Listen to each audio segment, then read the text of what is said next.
I've always been a skeptic.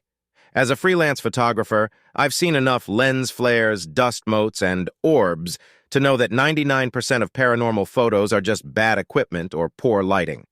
So, when I found an old, modified Canon DSLR at a garage sale for 20 bucks, I bought it for the parts. The seller was a frantic-looking woman who didn't even count the money.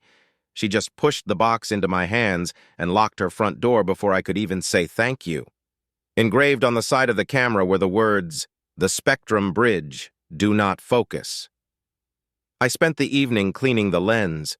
It was a strange piece of glass, tinted with a faint, oily purple hue. When I looked through the viewfinder, everything looked normal, just slightly darker. But when I took the first test shot of my living room and looked at the digital display, my blood turned to ice. In the photo, my living room was identical, except for one thing. On my sofa, sitting right where I had been a minute ago, was a figure.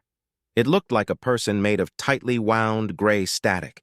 It had no face, just a slight indentation where the mouth should be, and it was holding my TV remote. I looked at my physical sofa. It was empty. I took another photo. The figure was now standing up, facing the camera. I spent the next 3 hours obsessed.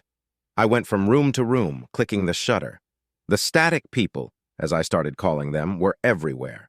There was one standing in the corner of my kitchen, its elongated fingers resting on my toaster.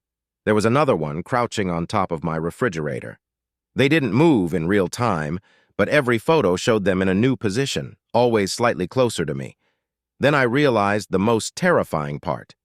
They weren't just in my house.